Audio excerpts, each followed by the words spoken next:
Good afternoon, ladies. Thanks so much for taking the time to join me today. I'm going to allow you to introduce yourselves and tell me a little bit about your organization. Tell me approximately how many people you support every year, and the sort of hierarchy or the high level assessment of what your organization provides to the community. And then I just have a few questions so that the public can get to learn a little bit more about each of you. So, and your organization. So I'll start with Tanya. Tanya, if you want to just introduce yourself and tell me a little bit about Sunrise House. Sure. So my name is Tanya Walden. I'm the executive director at Sunrise House. So Sunrise House is the youth emergency shelter here in Grand Prairie, but not just Grand Prairie. We actually service the entire North region. So we have youth anywhere between the ages of 12 and 17 who are either experiencing homelessness or are at risk of becoming homeless.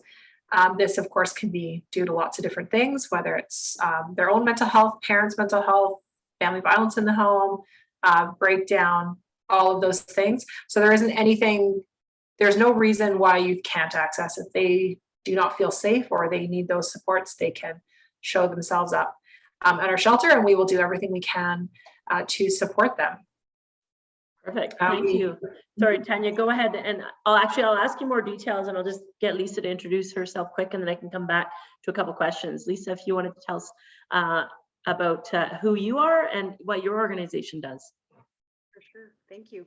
My name is Lisa Watson. I'm the executive director here at Odyssey House. I've been in this role for about 1.5 years. Odyssey House is best known for its emergency shelter that supports women and children experiencing domestic violence. We have a 42-bed shelter here that provides that support and shelter service for women and children that are fleeing violence. We also have a second stage shelter that supports 14 individual units as a second stage shelter. We also have 2 childcare facilities one within each of our buildings that provide those childcare supports to women that are accessing our services. We have an outreach and community support team that supports individuals that might not be accessing our emergency shelters. And their services there. So they'll meet individuals where they're at, regardless if they're male or female, and their experience within domestic violence. We also have a public education team that reached a little over 7,100 individuals last year during the COVID-19 pandemic, which is a really great feat. Usually within our emergency shelter, we can support up to 300 individuals in a year. And we've been seeing those numbers a little bit decrease during COVID-19 just due to our reduced capacity. So a question for both of you. Obviously, we can all appreciate the mental health strain that COVID has put on families, put it on individuals, put on business, put on the entire country, the entire city of Grand Prairie. But tell me, Tanya, are you seeing an increase of youth coming to Sunrise House because of the extra stress at home? People are in each other's spaces more, and so has the demand increased during COVID? Yes. So we offer a family support program, and her caseload doubled over the last year. Just the extra stress. And then she did a lot of work to divert from shelter because we were and continue to be on decreased capacity. So doing everything we could to keep them in their home. But unfortunately, without a lot of other resources and supports being open and readily available, those situations continue to break down. We also, we did see an increase of breakdown due to family violence. And that was one number that we saw go up on us in the last year. Absolutely. And I can see, just even if you're out talking to people, you see that people are really at a sort of a heightened level of mental strain and stress and what that can do to families for sure. But tell me, Lisa, you mentioned a reduced capacity because of COVID restrictions. So how does an organization like yours still support people or women in the community when they come to you for needs and you're like, I'm sorry, we're full because of our reduced capacity? What are you able to do with that need? Because I know your goal is to shelter and keep women safe. So what do you do in times when you're reduced in your capacity? For sure. Technology has been our friend through this, Jackie, for sure. We do reach out through our crisis line, and that's one of the areas that we didn't see a reduction in individuals asking was through our crisis line. So while we might have seen a reduction in bed space usage just due to aligning with Alberta Health Services guidelines around no shared washrooms, which we were one of the shelters able to do that, we did see our crisis call line active and not a large reduction in the amount of individuals accessing. Our community support and our outreach team really made those connections with those individuals. So we didn't see a reduction in individuals accessing through our outreach services as well. And I guess just to add a little bit on the COVID-19 situation, even though we were seeing less people access, we were seeing the complexity of need increase as well. So multiple things like addictions and mental health that we were overlaying with their domestic violence needs and experience. So while we might have seen a little less individuals accessing our shelter beds, the complexity of need was definitely there during COVID. Absolutely. I'll ask each of you, has there been, you mentioned technology has been a bit of a savior in regards to being able to execute and implement your support in the community. Has there been any takeaways that you think you'll put into your organization going forward on a permanent basis, that because you feel in turn you can service more people, or it just makes you overall more efficient? Is there things, Tanya, that you think that you'll put in place operationally as a takeaway and a learning from COVID? It's hard to say, because while we did do a lot of pivoting of programs, so we heard a lot from youth and community who maybe were independent that were really struggling with isolation. So we implemented some online programming, and they ate it up and they attended that and did really well. But we're seeing that really taper off. And most of the youth that we work with, they're really looking for that one-on-one and that in-person relationship. So it's hard to say, because I think while it worked and it was our friend, like Lisa said, it really helped us to stay connected with kids that we wouldn't have been able to otherwise. It's hard to say how much of that we will move forward with. I think keeping it open is an option, because we all got pretty good with technology, or we like to think we have. Yeah. But I think getting back to getting those kids in person again is really our priority right now. For sure. And Lisa, I'll get you to tell me if there's any specific things that you think operationally you'll implement. And then maybe if you both just sort of give me a yes or no on this. I personally feel that there's a heightened awareness around mental health as a result of COVID. And so people empathize more with the shop local initiatives. People empathize more with, how is your neighbor, check in on your neighbor, and recognizing the impact mental health can have on a community. And so for me, I feel that it's really prevalent in conversations more often now. Are you okay? And people aren't just, how are you? It's like, are you okay? And there's a difference in those questions. And so, Lisa, tell me, for you, any changes in your organization and how you feel the awareness now on mental health and supporting people in need has come as a result of COVID. I think it's really emphasized those informal supports, Jackie. So those access to family, which we saw a reduction in with some of the social restrictions that we were seeing through COVID-19, really emphasizing the importance of those. I do feel like people are having more genuine conversations around how people are doing during this time, which creates a whole other level of support for individuals that are accessing our programs. Again, with the online technology, it brought with some really great successes for us, but it also brought up some other issues, which are families are spending more time individually in their homes. They might not be going out and accessing their typical resources that they do, even through grocery shopping and whatnot, which might create a point of access to ask for help. So those informal supports are so crucial with the individuals and their success with moving on past the trauma and experience that they've felt. Yeah, thank you for that. And so, like I said, I wanted to keep it brief today, but I also wanted to highlight through the Clayton Connects, I've just been highlighting organizations and things that are important to me in the community, but I also want each of you to have an opportunity to highlight things that are happening at your organization and also ways that the community can support you. And then I'll ask you a sort of a operational from the city of Grand Prairie perspective, but as an individual who may see this, how can they support Odyssey House and Sunrise House? And Tanya, maybe talk a little bit about your new project, but Lisa, tell us, how can we support you? Specifically, tangible goods, as well as potentially other items. Overall, one of the things that we did implement during COVID was stopping our accepting of donations as far as cloth and clothing. We really saw that we were, taking those in quite a bit, and they weren't moving as quickly as we'd like to.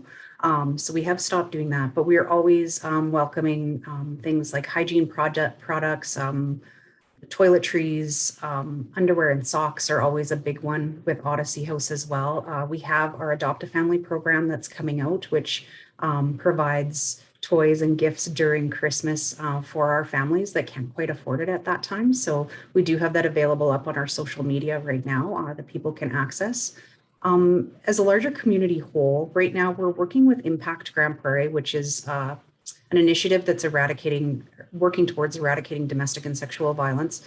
And one of the things they're working on right now is a provincial primary prevention strategy for the province. So we've done some consultations, and it's really about understanding what domestic and sexual violence looks like in Grand Prairie and moving towards large social change. So some of those initiatives might be things like affordable childcare, looking at engaging men and boys in the conversation around domestic violence. And so we've been reaching out quite a bit, not only to our general citizens of Grand Prairie and our rural areas that surround us, but also to our leadership within our community and saying, we'd love to hear your voice in this and how you can play a part in eradicating domestic and sexual violence within our community. That's one way for sure. We partnered really well during the Integrated Coordinated Access Initiative. We do support a level 3. That has made a huge difference within our organization, partnering with the city and the other agencies that are involved in that project to attain affordable, safe, permanent housing for the women that are transitioning out of our emergency shelter. Perfect. And so I'll come to you in a second, Tanya, but tell me, then I'll just keep on the same path.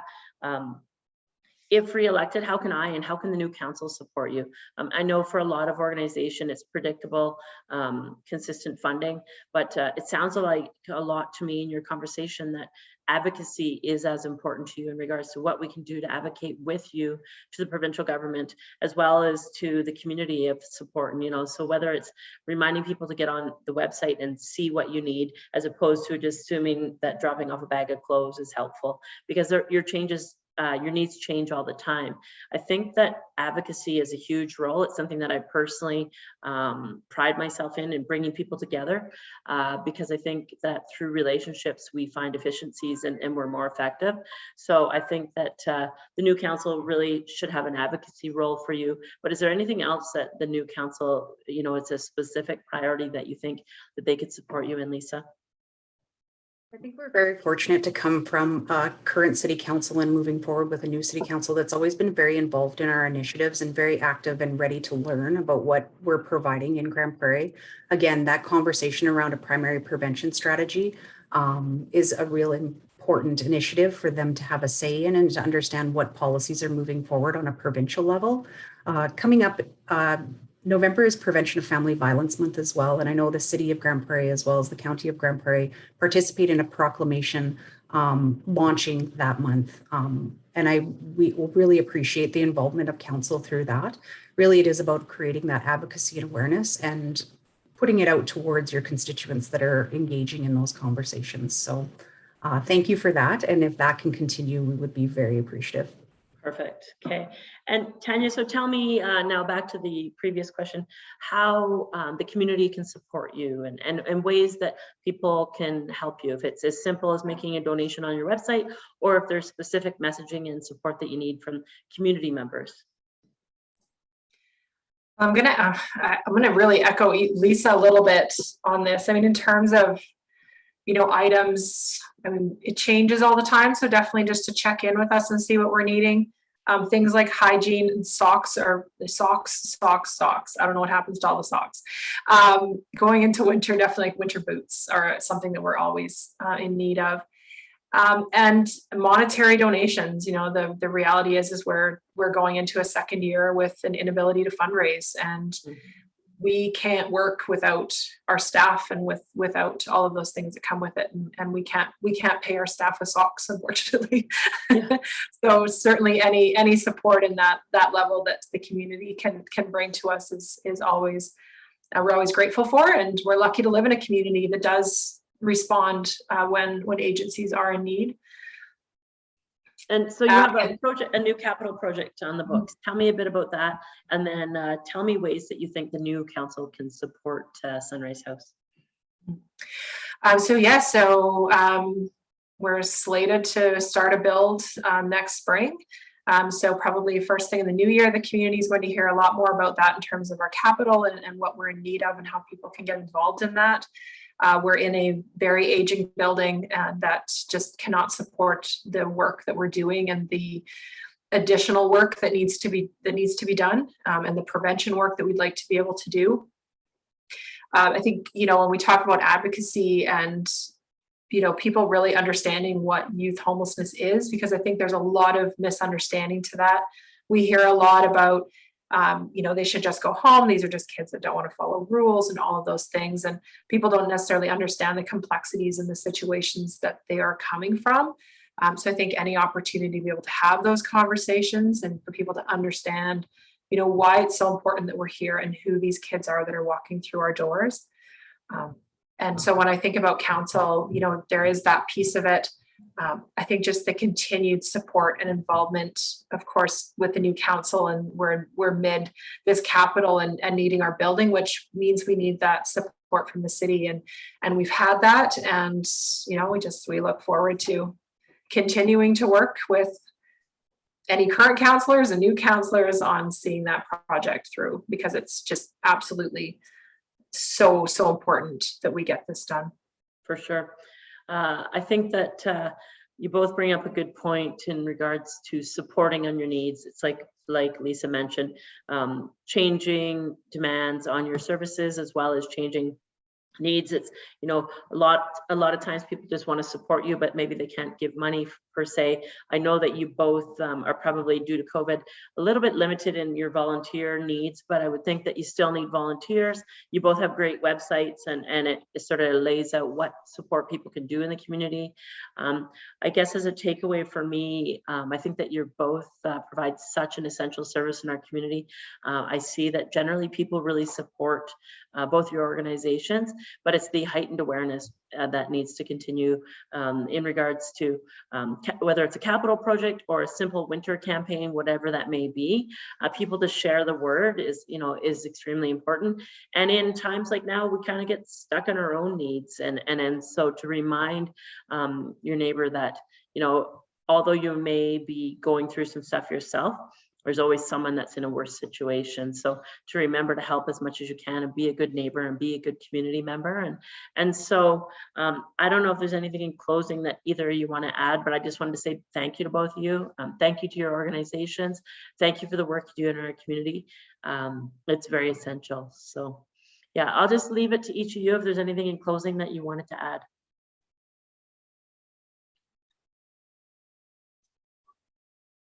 I don't think I have anything necessarily to say in closing, but always appreciate being able to have these conversations, because these conversations do bring that awareness that we're looking for. And so appreciate you asking us to come and have a chat.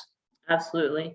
Thanks so much. And Lisa, I don't know if you have anything to add, but not a whole lot. I've been really amazed with our community and how well they've stepped up to support both of our organizations, for sure. And a big shout out to our staff that have been toeing that front line for over a year and a half now, and have really done an amazing job navigating through our pandemic situation.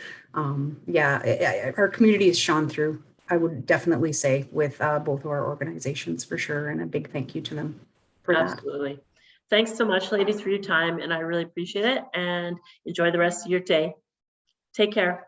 Thanks, Jackie. See you guys.